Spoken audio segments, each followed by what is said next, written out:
How about putting two heat pumps in series to let them produce more heat at a better efficiency? Like two locomotives that pull a train full of grain up to the mountain, the double heat pump will pull more heat energy up to higher temperature levels with better reliability. Then I store it in a very cheap storage. Now you can live in a warm house even during a blackout. And don't worry, this isn't theory. It is DIY.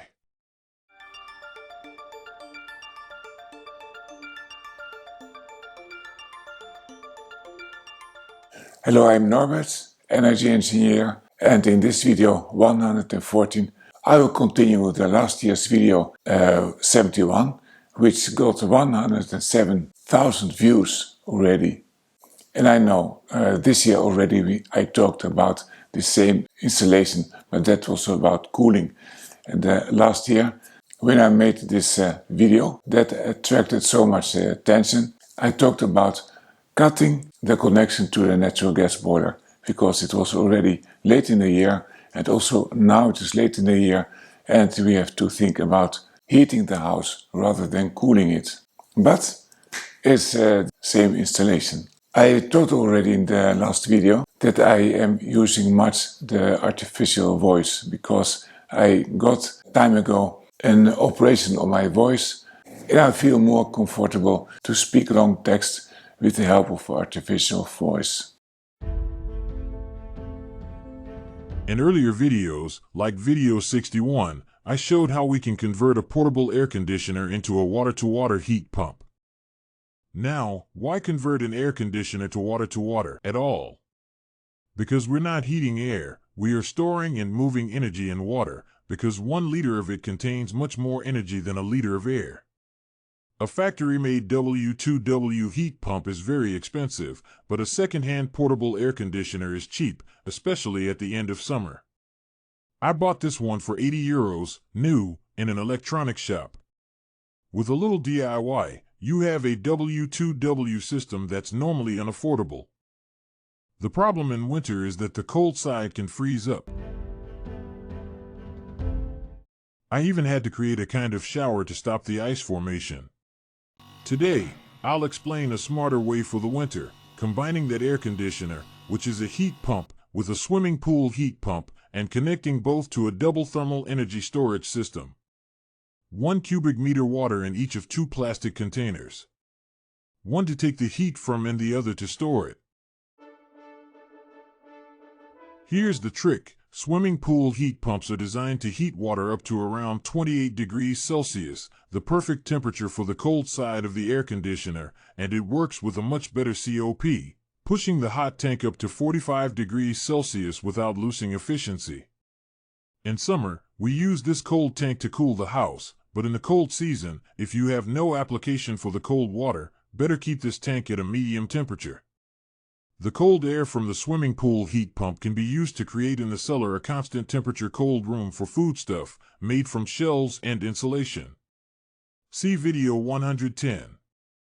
Both machines support each other. The swimming pool heat pump keeps the cold side a bit warmer, and the converted air conditioner is grateful for this base temperature and lifts the temperature further without stress, consuming less electricity.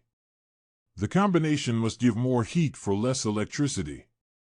That's part of the experiment next week. I will show the details in the free PDF with calculations. The PDF will also tell when you must run the swimming pool heat pump to save energy when it is not so cold. If you have a lot of excess PV energy in autumn or cheap tariffs in the night, this is an ideal way to charge your TES with heat at the lowest cost.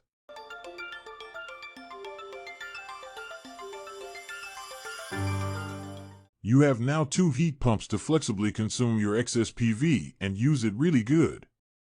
If you don't have a swimming pool heat pump, you will have to deal with a colder tank. You should make it less cold with nature's heat. It can be that cisterna, big rainwater storage under the ground, or coils in the earth. If it is not too cold outside, you can simulate a swimming pool heat pump. After all, it is nothing else than an air-to-water heat pump. You just follow my video 61 where I convert the portable air conditioner but leave the cold fan working. Our underground cisterna of 70 cubic meters can give the cold side of the air conditioner a stable temperature of about 15 degrees Celsius, but it is better for very cold winter days when the swimming pool heat pump is less effective. That's a story for another video.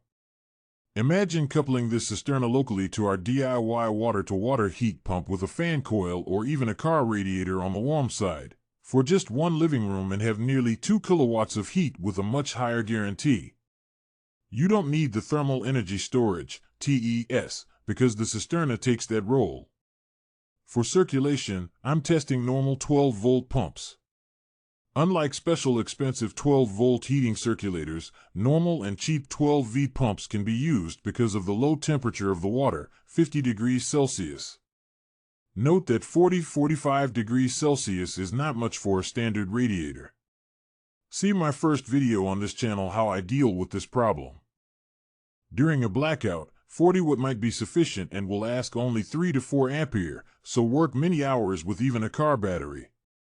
You can have the pump power or exclude the radiators of an upper floor to save energy during a blackout. Since the water never goes above 50 degrees Celsius, we don't need pumps for hot water.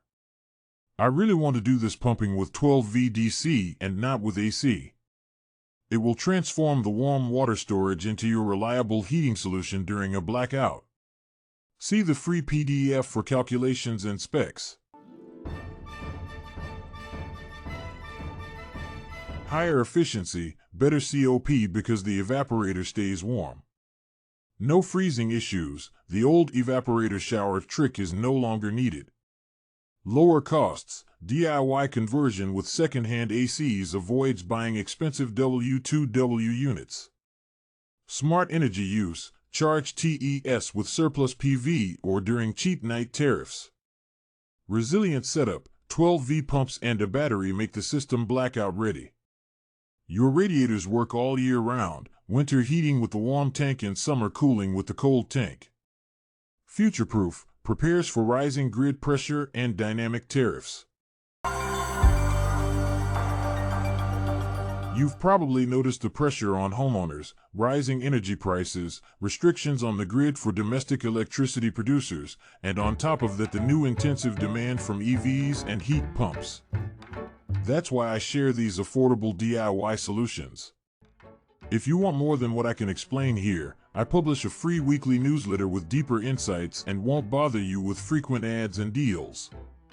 Just download the free PDF in the description if you want the details of today's video and even a spreadsheet for calculations. You'll automatically be subscribed to the newsletter. Today we explain. Next Sunday we'll show.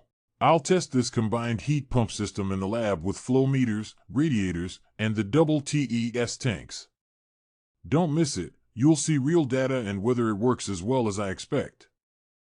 So I wish you a good week and good energy.